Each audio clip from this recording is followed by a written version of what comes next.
बिस्मिल्लाहिर्रहमानिर्रहीम। अस्सलाम वालेकुम दोस्तों, क्या हाल है? सब ठीक ठाक हैं? अल्लाह पाक से उम्मीद करता हूँ कि सब ठीक ठाक होंगे। जी दोस्तों, आज चेहरे थोड़े मुरझाए मुरझाए हैं, नज़र आ रहे हैं। बिल्कुल देखें, ये सिर्फ आपके नहीं, पूरी दुनिया में जो तमाम लोग हैं जिनका स्टॉक मार्केट से वाबस्ता काम है या फिर रोज़मर्रा ज़िंदगी में किसी भी अपना फील्ड से ताल्लुक़ हो, सबके चेहरे मुरझाए हैं। उसकी वजह कि क्रूड ऑयल, ब्रेंट ऑयल यानी कि ऑयल मार्केटों का बढ़ना पूरी दुनिया के लिए अजाब है और महंगाई के तूफ़ान को ये जन्म देता है। आज बहुत उम्मीद थी कि मार्केट जो है वो प्लस होती, 2-2.5 हज़ार प्लस होती अगर ये क्रूड ऑयल ना बढ़ता। क्रूड ऑयल रहता कोई तकरीबन 80-82 के करीब करीब, तो मार्केट ने आज बहुत अच्छा परफॉर्म करना था। और आज देखा कि सुबह मार्केट 85, 86, 87 डॉलर पे रहने के बावजूद भी मार्केट स्टेबल रही। लेकिन उसके बाद जब सऊदीया की जो शिपमेंट्स थी ऑयल की, उस पर अटैक हुआ हौसी बागियों की तरफ से, उसके बाद फिर मार्केट जो है वो डाउन डाउन डाउन और तकरीबन 2000 पॉइंट फिर मार्केट डाउन हो गई, 2000 से 2200 पॉइंट। दोस्तों, अब क्या हमें करना होगा एग्जैक्टली? सब कुछ बेच दें या फिर कुछ रखें माल, या फिर क्या करना चाहिए? जंग के बादल तो मंडला रहे हैं और इसके हवाले से आज आपको क्लियर चीज़ें कुछ बताएंगे और एक ऐसा आपको पॉइंट बताएंगे जिस जगह पे मार्केट वो आपके लिए लाइफ लाइन होगा, वो स्टॉप लॉस। इससे नीचे अगर मार्केट जाती है तो जिनको शॉर्ट टर्म के लिए पैसे चाहिए वो स्टॉप लॉस अपना हिट करवा सकते हैं। और अगर मार्केट उसको ब्रेक नहीं करती तो वो रिवर्स हो जाएगी, ठीक है।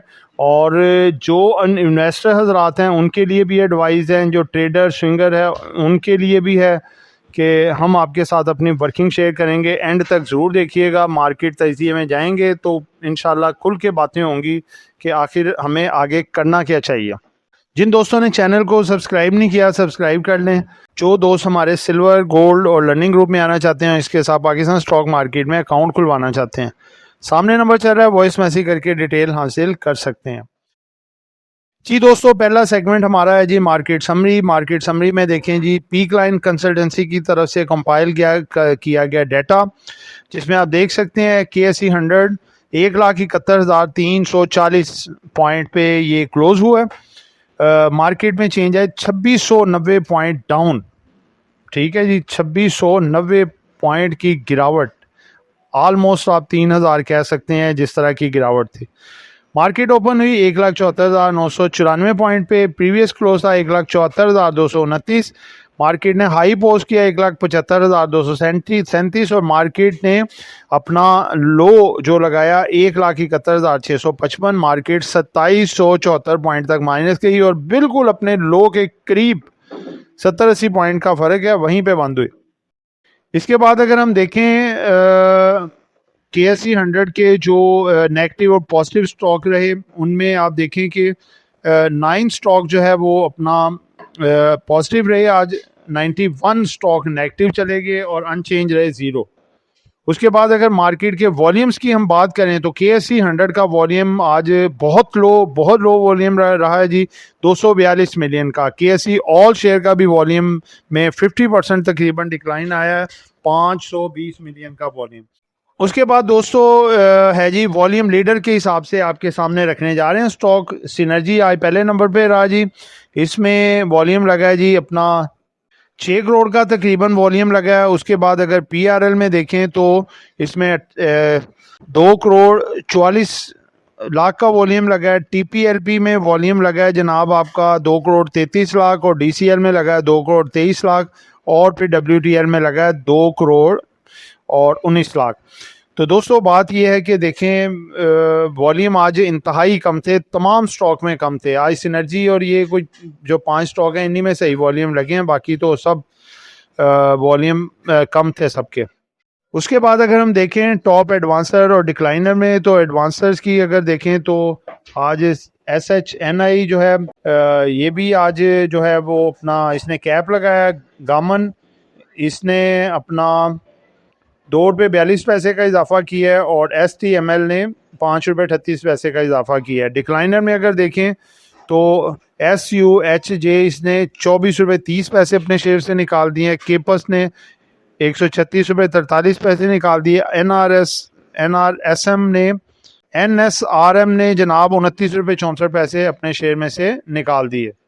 उसके बाद दोस्तों दूसरा सेगमेंट स्टार्ट होता है जी हमारा पॉइंट्स कंट्रीब्यूटर के लिहाज से कौन है। पहले हम सेक्टर वाइज करेंगे शेयर, फिर स्टॉक वाइज करेंगे। सेक्टर वाइज अगर आप देखें, सेक्टर वाइज रिफाइनरी ने आज सबसे ज़्यादा पॉइंट डाले हैं जी 34, प्रॉपर्टी ने डाले हैं जी 5 पॉइंट, सिंथेटिक 2 पॉइंट, शुगर 1 और टेक्सटाइल ने 1 पॉइंट डाला।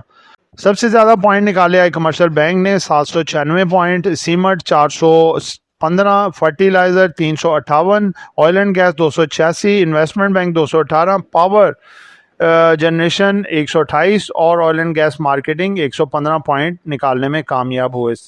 स्टॉक वाइज अगर परफॉर्मेंस देखें हम, तो इसमें आप देखें ATRL ने सबसे ज़्यादा पॉइंट डाले हैं 24 पॉइंट, एयर लिंक ने डाले हैं जी 12 point, synergy 11, BWCL 8 point, Nestle 5, JVDC 5 और IBFL 2 पॉइंट। सबसे ज़्यादा पॉइंट UBL ने निकाले 390, FFC 244, Engro holding 200, lucky 167, hub power 100, OGDC 98 और PPL ने निकाले हैं 98 पॉइंट। दोस्तों तीसरा सेगमेंट हमारा स्टार्ट होता है। तीसरा सेगमेंट हमारा है जी फाइनेंशियल अनाउंसमेंट का। बेस्ट वे सीमेंट का आज रिजल्ट आया जी, इसका फुल ईयर रिजल्ट है 2025 में। 2025 का रिजल्ट है और 40 रुपये 2 पैसे इसकी अर्निंग थी, जो कि बढ़ के 43 रुपये 20 पैसे हो गई है। 10 रुपये पर शेयर इसने डिविडेंड दिया है। एक्स रेट इसकी है 24/8/2026। एक्स रेट दोस्तों इसकी है 24/8/2026 और इसका रेट चल रहा है जी 497 रुपये। आगे आते हैं जी नेस्ले की अगर हम बात करें, हाफ ईयर का रिजल्ट है। 2025 में इसकी अर्निंग थी 229 रुपये 88 पैसे और 2026 में इसकी अर्निंग हो गई है जी 220 रुपये 4 पैसे। ठीक है, कम हो गई है थोड़ी सी। तो इसने डिविडेंड दिया है 213 रुपये पर शेयर। ठीक है जी, तो जो दोस्त डिविडेंड अवेल करना चाहिए दोनों स्टॉक देख सकते हैं। उसके बाद 2 स्टॉक की मटेरियल इन्फॉर्मेशन आई है जी। एक आई है जी अपना एयरलिंक की। एयरलिंक कम्युनिकेशन ने लाहौर में अपनी ब्रांड एयरवी के तहत इलेक्ट्रिक बाइक्स के असेंबलिंग प्लांट कायम करने का ऐलान कर दिया है। कंपनी ने इस पेशरफ से पाकिस्तान स्टॉक एक्सचेंज को भी आगाह कर दिया। दोस्तों देखें, आज इसी वजह से तकरीबन 2.25 रुपये प्लस ही बंद हुआ है, वरना तो हर चीज़ नीचे आई हुई थी। ठीक है, तो इलेक्ट्रिक बाइक असेंबल करने जा रहा है, उसका इसको काफ़ी एडवांटेज हो सकता है, क्योंकि पाकिस्तान में बाइक्स की काफ़ी डिमांड है, वो भी इलेक्ट्रिक की, के पेट्रोल से बचत हो जाए। अगली मटीरियल इन्फॉर्मेशन आई है जी वेव ऐप की। वेव्स होम अप्लाइंसेज लिमिटेड ने सरमाया बढ़ाने के लिए 56% राइट्स इशू का ऐलान कर दिया। मौजूदा शेयर होल्डर्स को हर 100 शेयर्स पर 56 नए शेयर्स 10 रुपये फी शेयर के हिसाब से खरीदने का हक दिया जाएगा। राइट्स इशू का शेड्यूल और मजीद तफसीलात बाद में जारी की जाएंगी। तो दोस्तों देखें, उन्होंने 10 रुपये का राइट रखा है। ठीक है, इसका मतलब है कि 10 रुपये का ये राइट्स बढ़ेंगे। ठीक है, तो उसके ऊपर वाला जो होगा वो उसकी सब्सक्रिप्शन बढ़ी जाएगी। ठीक है, और ये इसकी डिटेल अभी आएगी, बाकी जो डिटेल आएगी जब वो फिर आपको फर्दर बताएंगे। बहरहाल इसके लिए पॉजिटिव है, ये मार्केट अच्छी हो तो बहुत पॉजिटिव ये हो सकता है, ये भी दोनों के लिए ये पॉजिटिव इन्फॉर्मेशन है। आगे बढ़ते हैं जी। आगे न्यूज़ का डाटा है जी। न्यूज़ में बड़ी इंपॉर्टेंट न्यूज़ आपके साथ शेयर करनी है। अब वही न्यूज़ आपके साथ शेयर किया करेंगे जो वेरी वेरी इंपॉर्टेंट हो मार्केट के लिहाज से। पहली खबर है जी, ईरान के नुकसानात हर रात बढ़ेंगे जब तक वो होश में ना आ जाए, मार्को रूबियो। 12वां दिन था जी आज मुसलसल ईरान पे स्ट्राइक्स हो रही हैं अमेरिका की तरफ से। अब देखते हैं ये कितनी देर सिलसिला जारी रहता है और कब ये होती है। मार्केट तजिए में जाएंगे तो उसको फाइनलाइज करेंगे। अगली खबर है जी, यूके रिपोर्ट है जी ये, यानी कि ये आप देखें पूरी दुनिया मुतहरिक हुई है इस वक्त के सीज फायर की तरफ सबको जाना चाहिए लाजमी। अगली खबर है जी, सऊदी ऑयल टैंकर्स ने ग्रुप की जानिब से आयद करदा बहरी नाकाबंदी की खिलाफ वर्जी की, इसलिए निशाना बनाया है यमन के हौसी अक्सरियती जमात अंसारुल्लाह का बयान। उन्होंने कहा जी, उन्होंने जो हमारे साथ समंदरी है दूर लगती है उसकी खिलाफ वर्जी की, इसलिए हमने उड़ाया। तो इस वजह से ऑयल जंप भी किया ऊपर। दोस्तों अगली खबर है जी, बोशीर न्यूक्लियर प्लांट पावर प्लांट के करीब बिजली घर पर मिसाइल हमला हुआ। गवर्नर, तेल की कीमतें 6 हफ्तों की बुलंद तरीन सतह बरकरार हैं क्योंकि मशरिक़ वस्ती की शिपिंग के खतरात में इजाफा हो रहा है। खाम तेल के फ्यूचर 2.20 डॉलर या 2.3% बढ़कर 96.27 डॉलर तक जा पहुंचे। दोस्तों बस बहुत ज़्यादा मामला गड़बड़ है, तो क्या कह सकते हैं। आगे है जी एक ट्वीट है, चीनी ऑटो कंपनी BYD का सिंध के इलाके खारो में 15 करोड़ डॉलर का असेंबली प्लांट आखिरी मरहले में दाखिल हो गया। आगे है जी कि कंपनी की गाड़ियां जल्द सड़कों पर होंगी। ये खबर हफ्कों के लिए बहुत मुस्बत समझी जा रही है क्योंकि कंपनी BYD की शराकतदार है, यानी कि BYD अब आपको सड़कों पे आम नज़र आएंगी। ठीक है, ये हमने मॉर्निंग पे अर्ली मॉर्निंग भी हमने ट्वीट करके तो इसका पूरी मार्केट में ये इतला कर दी गई थी। Government says there is no fertiliser shortage in the Pakistan में कोई किसी किस्म की शॉर्टेज नहीं है क्योंकि काफ़ी बातें फैलाई जा रही हैं। लास्ट खबर है जी कि IMF stops export factories in the Pakistan from selling products locally. ठीक है जी, IMF की तरफ से काफ़ी जगह पे आपने देखा है जी दखल अंदाजी है सर्कुलर डेट के लिहाज से, ऑयल एंड गैस पे, फर्टिलाइज़र पे भी, और इसके अलावा आप देखें टैक्सेस के मामले में काफ़ी ज़्यादा मामला चल रहे हैं। देखते हैं आगे क्या होता है जी। तो दोस्तों अगली खबर एक आपके साथ रखने जा रहे हैं जो बहुत इम्पॉर्टेंट खबर है, अभी अभी आई है। अब ये तस्दीक शुदा है या नहीं है ये बाद में पता चलेगा, लेकिन आई ये बड़े जो है अपना जो एक ऑथेंटिक सोर्स है वहाँ से आई है। अब ये खबर है जी कि Saudis must recognise Israel for nuclear deal says Trump, यानी कि अमेरिका ने शर्त रखी थी सऊदीया के साथ कि अगर आपने न्यूक्लियर डील करनी है हमारे साथ तो इजराइल को आप एक्सेप्ट करो, रिकॉग्नाइज करो।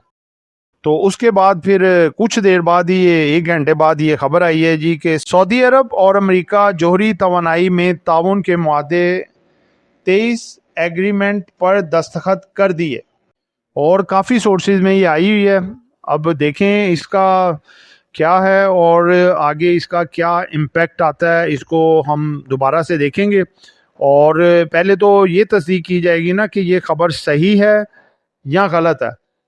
तो दोस्तों ये खबर आपके सामने मैंने रख दी है, बाकी मार्केट तजिए में जाएंगे तो डिटेल से इसको ब्रीफ करेंगे कि इसका मार्केटों पे क्या इम्पैक्ट आ सकता है। ठीक है, वेरी वेरी इम्पॉर्टेंट ये भी न्यूज़ है, इसको आप मद्देनज़र रखिएगा। और जो है इसका मार्केटों पे प्लस इम्पैक्ट आएगा या नेगेटिव आएगा। आगे 5वां सेगमेंट है जी, फिपी लिपी आ चुकी है, वो आपके सामने रखने जा रहे हैं जी। सबसे पहले है जी foreign corporates today also on buying. लो जी, आज 5वां मुसलसल दिन है जी, फॉरेन कॉर्पोरेट्स बाइंग पे हैं 1.41 मिलियन डॉलर की बाइंग के साथ। देखिए फॉरेनर नहीं डर रहा अगर, तो हम क्यों डर रहे हैं, हालांकि फॉरेनर तो ज़्यादा ड्राकल होते हैं, जब देखते हैं थोड़ी सी गलत सिचुएशन वो आउट हो जाते हैं, सेलिंग करते हैं। तो अब तो ये मतवातर बाइंग कर रहे हैं और इनकी इस वक्त तकरीबन 20 मिलियन डॉलर की बाइंग हो चुकी है 5 दिनों में। इंडिविजुअल देखें तो ये 0-0 पे हैं जी फॉरेनर। उसके बाद overseas Pakistani also on buying 0.99 million dollar की नेट बाइंग है जी इनकी 2.40 मिलियन डॉलर की, आज भी बाइंग पे हैं। थ्रू आउट सेक्टर देखें सब में माल उठाया है इन्होंने। Funds also selling, fund selling पे हैं जी 3.41 मिलियन डॉलर की। Banks also selling 4.76 million dollar. Broker also selling 1.18 million dollar की। इंडिविजुअल हमारे बाइंग पे हैं जी 5.53 मिलियन डॉलर की बाइंग।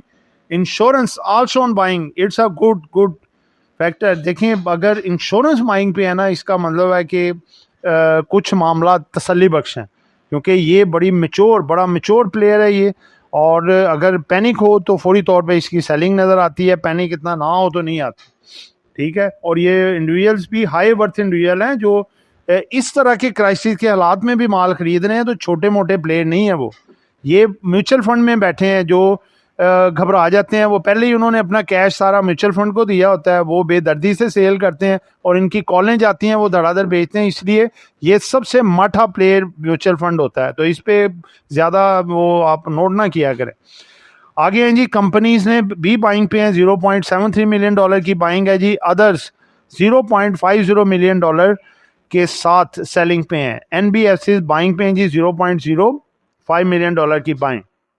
नेट जो लोकल है हमारे वो $2.40 मिलियन की सेलिंग पे हैं। तो दोस्तों बड़ा अच्छा आज खुशाइंद फिलिपी है कि आज चौथा पांचवा दिन मुसलसल फॉरनर भी बाइंग पे हैं और ओवरसीज पाकिस्तानी यानी कि total foreigner section on buying पे है। इनका साथ दे रहे हैं जी हमारे इंडिविजुअल्स, हम इंश्योरेंस कंपनीज और साथ NBFCs। सिर्फ और सिर्फ जो सेलिंग पे हैं जी वो है म्यूचुअल फंड का जो साथ दे रहे हैं सेलिंग पे, वो दे रहे हैं जी अपना बैंक्स, ब्रोकर और इसके साथ साथ जो है अदर्स। ठीक है, फिलिपी में कोई कमज़ोरी नहीं है, फिलिपी ताकतवर है और ये इंडिकेट कर रही है कि हालात कुछ बेहतरी की तरफ जा सकते हैं, लिहाजा घबराने की ज़रूरत नहीं है। फिलिपी बता रही है, जो चीज़ चीख के बता रही है। आप देखें दोस्तों, लास्ट सेगमेंट हमारा आ रहा है जी मार्केट का तजिया और कैंडल।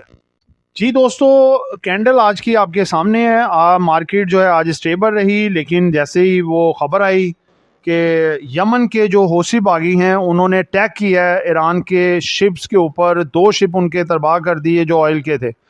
उसके बाद उनकी तरफ से बयान आया कि इन्होंने हमारे रूल्स की खिलाफ वर्जी की थी तो हमने किया, और पाकिस्तान ने एक ज़ोरदार किस्म की धमकी उन्हें दी कि भाई सऊदीया पे अगर दोबारा अटैक किया तो आप लोगों पे भी अटैक होगा, क्योंकि सऊदीया पे अटैक वो हमारे पे कंसिडर होगा।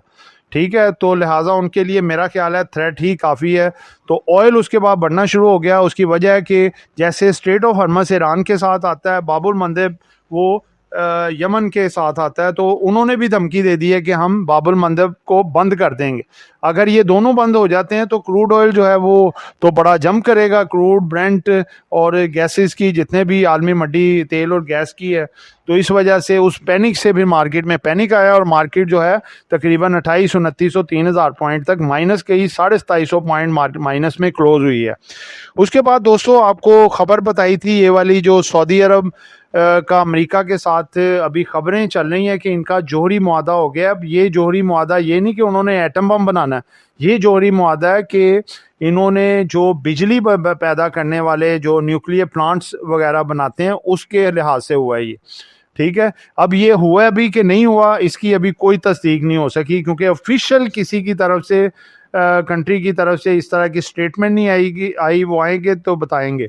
और इसके बाद ये भी अभी बात सामने नहीं आई कि उन्होंने उसको इसराइल को एक्सेप्ट कर लिया कि नहीं। बहरहाल ये न्यूट्रल चीज़ें हैं, जंग के साथ इसका कोई ताल्लुक वास्ता नहीं है। मेन चीज़ है कि आज कोई ना कोई खबर अगर आती है ईरान और USA की तरफ से, कोई मुस्बत खबर जंग बंदी के हिसाब से, तो फिर ये नीचे आएगा, क्रूड ऑयल बढ़ना मज़ीद ऊपर जा सकता है।